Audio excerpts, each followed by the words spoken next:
Pakibasa, iya, and then, sagutin mo, kakakabahan ako. Okay, sige lang, sige lang. Relax lang.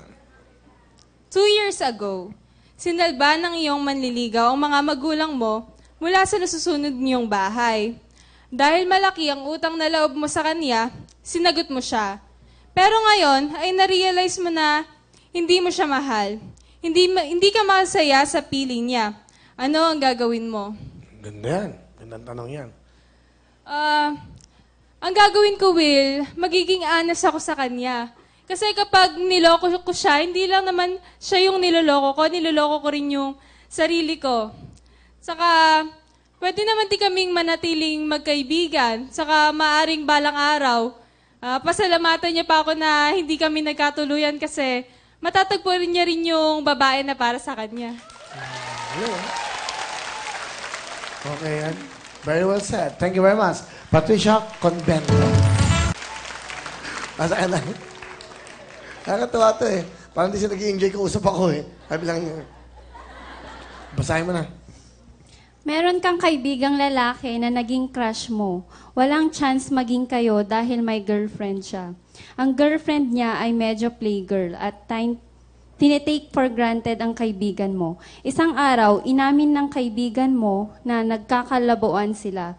Humihingi siya ng advice sa iyo bilang kaibigan kung paglalaban pa niya ang relasyon o magle-let go na. Ano ang ipapayo mo sa kanya?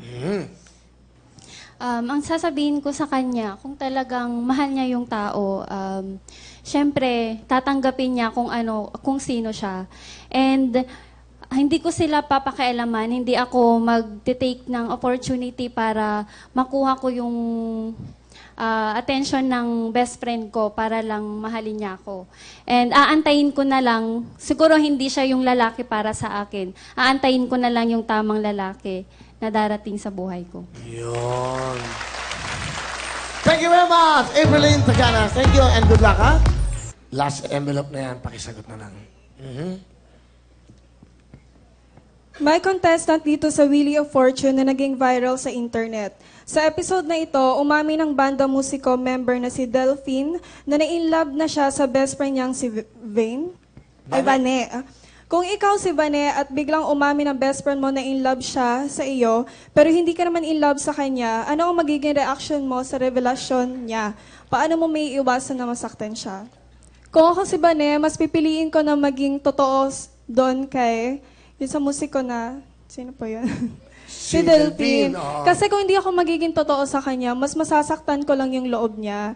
Kung magsisinungaling man ako na meron akong gusto sa kanya kahit wala naman, mas pipiliin ko na lang na maging totoo. Yung sasabihin ko yung nararamdaman ko para sa kanya. Para na sa ganun, maging okay na rin yung feelings at saka malaman niyo kung ano talaga yung totoo. So, magiging totoo ka? Magiging totoo at magiging honest ako na wala talaga akong nararamdaman sa kanya. Handa ko naman siyang tanggapin na maging kaibigan. Nandito lang ako kung may problema siya o kailangan niya ng mga advice or mga tulong. Nandito naman ako, handa naman akong tumulong para sa kanya. Thank you very much. Very well said.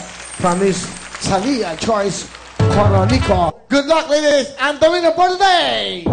And our Ganda Filipina winner for the day to receive 10,000 cash and the winners will be receiving 5,000 cash. Our Ganda